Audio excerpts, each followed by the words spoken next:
parang biased witness masyado. And as a matter of fact, yung nga ding mga prosecutor sana na naakusa, no? Ewan ko, nawawala na ata talaga tayo ng delikadesa ngayon, no? So supposedly, well, they may argue that we are talking here of admissibility yet not the weight. So pwede sila maging witness. Sige na nga, okay. Pero sana kung deeply involved in politics at saka what you call this, biased na talaga yung pananaw nila. Opo, din ito pong tax records ni VP at ni Second Gentleman Manscarpio. Ano, pakipaliwanag nga po ito, sir, batay po sa batas at sa pag-aaral po nito, to be allowed sa impeachment sa isang Senate impeachment court? Well, na-cite na namin yan, no? Nung nag-file kami ng petition sa Korte Suprema. That's one of the issues I believe that we raised there. Because if you note, as a general rule, yung mga tax returns kasi, yung SALN ba yun, no?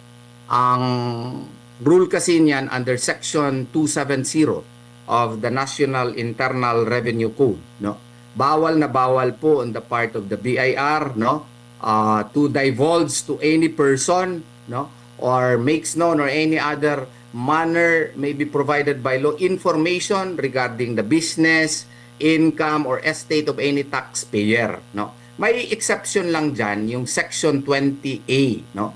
Yung Section 20A, no, nakasaad dyan, the commissioner shall, upon request of Congress and in aid of legislation, furnish its appropriate committee pertinent information, including but not limited to industry audits, collection performance data, status reports in criminal actions, no, etc., etc. Pero ang nakasaad kasi dito that Congress must be in session and in aid of legislation. Impeachment ito eh. So it does not fall under the exception provided under Section 20A of the National Internal Revenue Code. So medyo delikado po yan. Ang BIR niyan, kung i-disclose nila yan, baka magkaroon ng what you call this, ng liability. At saka, well, they may use as a reason, hindi naman yung BIR yung nag-o-open no? But nevertheless, the spirit of the law is such that it is still covered by confidentiality rule, and it is my humble submission that such cannot be allowed because another reason also can be provided. Nowhere in the Cabrera complaint as well as in the Saballa complaint did Saballa or Cabrera specify, no, the SALN which are questionable, no?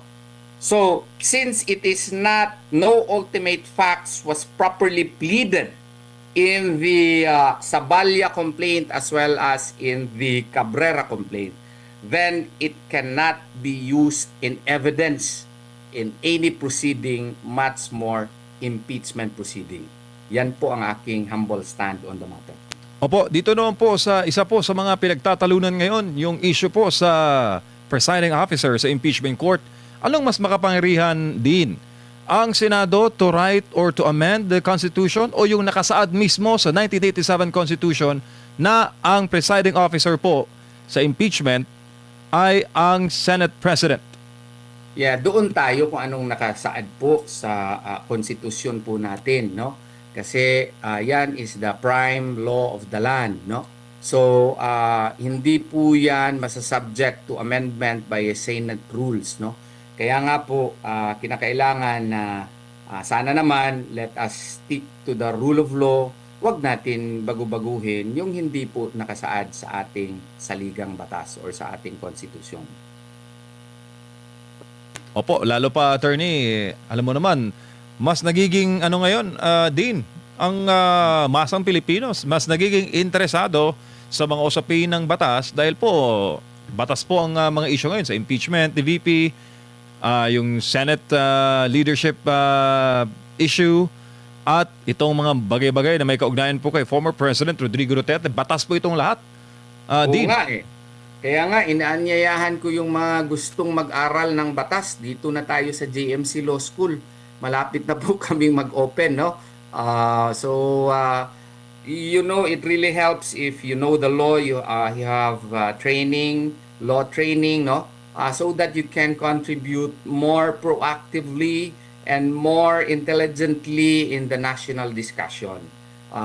Specifically in the light of the fact na halos lahat pong pinag-aawayan dito sa ating bansa may involve the law. So kaya mas mabuti na at least may training tayo sa batas. Para hindi tayo maakusa na ano yan, MA. Alam mo anong meaning ng MA, sir?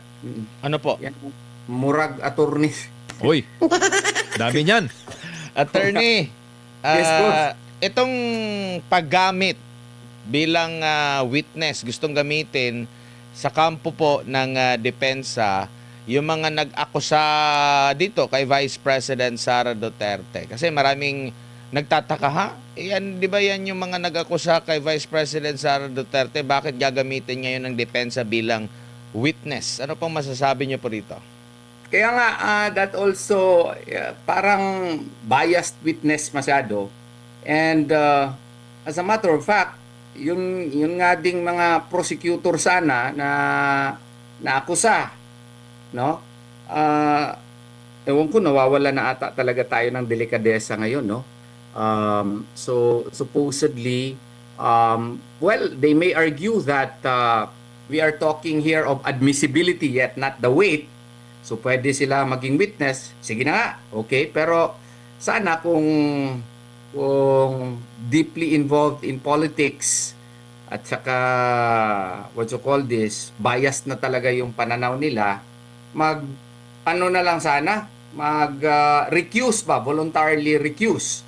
But I think that cannot be helped under the present dispensation, knowing the intense politicization of our society right now. Be that as it may, wishful thinking na lang yung ating siguro masasabi dyan na sana gawin yung tama. Opo, and sa tingin niyo po ba, attorney, maaari pa ring maglabas o buhay pa rin yung issue doon sa pag-question sa Korte Suprema ukol nga po sa naging proseso ng impeachment sa Kamara at maaari pa rin maglabas ng desisyon ang Korte Suprema na posibleng pumigil dito sa impeachment sa Senado? It is a legal possibility simply because of the fact that it is pending in the Supreme Court. And for all you know, the Supreme Court may act on the matter. Maybe the Supreme Court justices would, would think that sobra naman itong ginagawa na ito, masyadong stretching na masyado sa batas. So, for all we know, the Supreme Court may issue a TRO right away, no? Depende po talaga yan sa ating pinakamataas na hukuman.